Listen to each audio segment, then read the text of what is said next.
Hello and welcome back to the TV24 Sports, and in this video we will discuss about India's preparations for the second test match जो कि Adelaide में खेला जाने वाला है। And preparations के अलावा हम बात करने वाले हैं प्रेस कॉन्फ्रेंस की, जहां पर केएल राहुल आए थे और उन्होंने क्या बताया है, मतलब उन्होंने प्रेस कॉन्फ्रेंस के बारे में बताया कि क्या कुछ उनकी प्रिपरेशंस चल रही है, क्या कुछ चल रहा है, एंड उसके बारे में ही बात करेंगे। तो आपको सब कुछ बताएंगे। एंड जो सबसे बड़ा क्वेश्चन रहा एंड जो सबसे ज़्यादा वायरल क्वेश्चन है एज ऑफ नाउ, उसके बारे में बात कर लेते हैं। जब उनसे पूछा गया, बिकॉज वी ऑल नोज कि Rohit Sharma, Shubman Gill, they both don't have played last match, and इसके बाद didn't have played last match, but they are coming for the second test match जो कि पिंक बॉल से खेला जाने वाला है।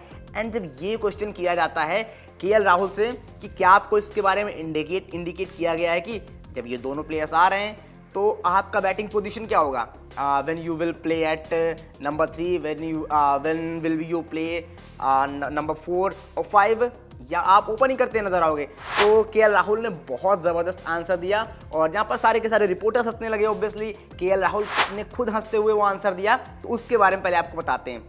केएल राहुल ने साफ तौर पर कहा, भैया केएल राहुल कहते हैं कि जी हाँ, मुझे बता दिया गया है, बट मुझे साथ में ये भी बताया गया है कि मैं आप लोगों को ना बताऊं एज ऑफ नाउ कि मैं किस नंबर पर बैटिंग करने वाला हूं रोहित शर्मा और शुभमन गिल के आने के बाद। यहाँ उन्होंने कहा कि मुझे इंडिकेट कर दिया गया है कि मैं किस नंबर पर बैटिंग करने वाला हूं, बट यहाँ पर अभी बताने से मना किया गया। ये उन्होंने साफ तौर पर हंसते हुए बताया। एंड इसके बाद उन्होंने ये भी कहा, सो आप लोगों को वेट करना पड़ेगा एटलीस्ट एक दिन के लिए। जी हाँ, एटलीस्ट एक दिन के लिए, या फिर जब तक हमारे कप्तान यहाँ पर नहीं आते जो कि प्री मैच प्रेस कॉन्फ्रेंस के लिए आएंगे एंड वो बताएंगे क्या कुछ कौन आता है। अगर वो बता देते, रिवील कर देते तो या फिर मैच के डे 1 तक आपको वेट करना पड़ेगा कि क्या कुछ होने वाला है उस चीज़ के लिए। एंड अब बात करते हैं कि और उनसे क्या पूछा जाता है। तो इसके बाद उनसे क्वेश्चन होता है पिंक बॉल को लेकर।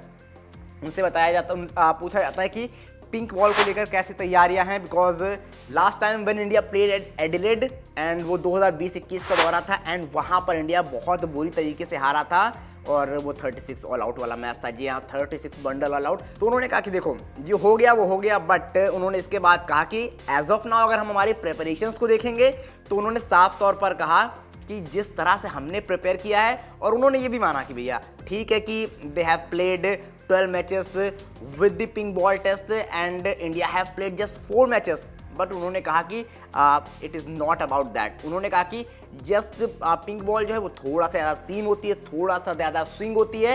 एंड उन्होंने कहा it is just about 30-40 balls. हमने जब 30-40 बॉलें खेल स्टार्ट में एसेस कर लिया, देन ये बहुत बड़ा कोई चैलेंज नहीं होने वाला हमारे लिए, क्योंकि स्टार्टिंग में जब आप टाइम स्पेंड कर लेते हो देन आपके लिए इजी होते जाता है गोइंग फॉरवर्ड, जैसे जैसे आप आगे बढ़ते जाते हो मैचेस के लिए। ये साफ तौर पर केएल राहुल ने माना और उन्होंने कहा कि जहाँ तक बात रही ऑल आउट की, वो एक टाइम था, वो हो गया एंड वो सीरीज़ हमने जीती भी, हमने कमबैक भी किया। उन चीज़ों को लेकर साफ तौर पर केएल राहुल ने बात की। एंड इसके बाद जब उनसे टेस्ट मैच को लेकर फिर ये बात की गई कि क्या आपको लगता है पिंक बॉल टेस्ट मैच थोड़ा सा ज़्यादा हैम्पर कर सकता है इंडिया को, बिकॉज जो फर्स्ट टेस्ट मैच रहा था, जिस तरह की कंडीशंस थी, India had just all out कितने रन पे आपको याद होगा, आई थिंक 100-150 रन पे वो ऑल आउट हो जाते हैं। इसके बाद जब उनसे पूछा जाता है इन चीज़ को लेकर तो वो साफ तौर पर बताते हैं कि हम 150 पर ज़रूर ऑल आउट हुए थे।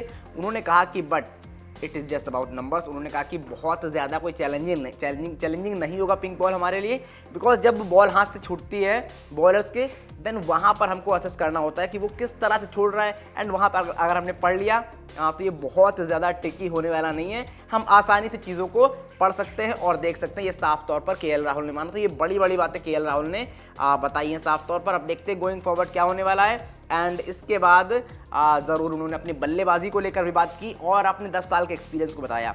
उन्होंने कहा कि 10 साल हो चुके हैं, यहीं से मैंने स्टार्ट किया था ऑस्ट्रेलिया से। एंड वहाँ पर जब अपने फादर के साथ देखता था बीजीटी को सुबह 5 बजे उठ के, एंड वो एक अलग फीलिंग थी। उन्होंने कहा कि उस टाइम पर बहुत सारे क्वेश्चन थे, बहुत सारे थॉट्स थे जो मेरे माइंड में थे। उस टाइम नहीं पता था अगर जाऊँगा तो कैसे खेलूँगा, जब पहली बार यहाँ पर आया था, और किस तरह से अपने आप को इस सांचे में ढालूंगा एंड क्या थॉट प्रोसेस होगा, किस लिहाज से खेलूंगा। बट उन्होंने कहा कि जब आज काफ़ी अप एंड डाउन्स रहे हैं मेरे करियर में, काफ़ी चीज़ें हुई हैं, तो वहाँ पर जहाँ पर मैं अभी खड़ा हूँ फिलहाल ग्रेटफुल महसूस कर रहा हूँ कि इस जगह पर हूँ एंड बहुत सारी चीज़ों का आइडिया है कि किस तरह से खेलना है एंड बहुत ज़्यादा क्लियरिटी है। अगर आप उन 10 सालों की बात करते हैं तो उसको लेकर भी केएल राहुल ने बात की, अपने करियर के बारे में बात की और पिछले मैच में जो किया था उसको लेकर भी थोड़े बहुत क्वेश्चंस हुए उनसे, उन चीज़ों को लेकर भी साफ तौर पर केएल राहुल ने बात की और बताया कि क्या कुछ भैया कहानी रही। तो दीज आर द क्वेश्चन जो केएल राहुल से पूछे गए, केएल राहुल ने बताए एंड ये कुछ हुआ। अब देखते हैं क्या प्री मैच प्रेस कॉन्फ्रेंस जो होगी वहाँ पर कौन क्या कप्तान ही आते हैं एंड कप्तान आते तो क्या बताते हैं कौन ओपन करने वाला है कौन नहीं करने वाला है। बाकी आप बताइए क्या लग रहा है आपको, क्या कुछ होगी टीम इंडिया की प्लेइंग 11 और क्या कुछ होने वाला है, केएल राहुल कहां पर बैटिंग करने वाले हैं। जो भी आपको लगता है आप अपनी राय कमेंट बॉक्स में दर्ज कराना बिल्कुल ना भूलें।